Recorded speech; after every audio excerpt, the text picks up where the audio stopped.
محترم سامعین کرام، السلام علیکم ورحمۃ اللہ وبرکاتہ۔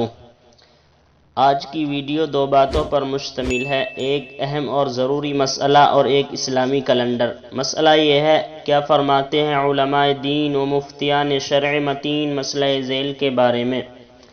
تلبیہ کتنی آواز سے پڑھنا چاہیے؟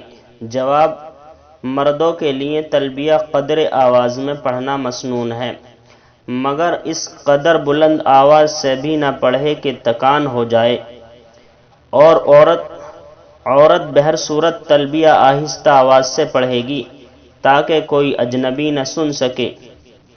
اسی طرح آواز میں آواز ملا کر اجتماعی طور پر تلبیہ پڑھنا منع ہے۔ محترم سامعین کرام، یہ مسئلہ موجود ہے کتاب النوازل کے اندر، اور آج کا کیلنڈر یہ ہے۔ آج ہندوستان اور آس پاس کے ملکوں کے اندر چاند کی تاریخ ہے 13 ذی القعدہ، اور آج سعودی عربیہ اور پاکستان کے اندر چاند کی تاریخ ہے 14 ذی القعدہ سن 1443 ہجری، اور آج انگریزی تاریخ ہے 14 جون 2022 عیسوی، اور آج جو دن ہے وہ منگل کا دن ہے، ٹیوزڈے۔ السلام علیکم۔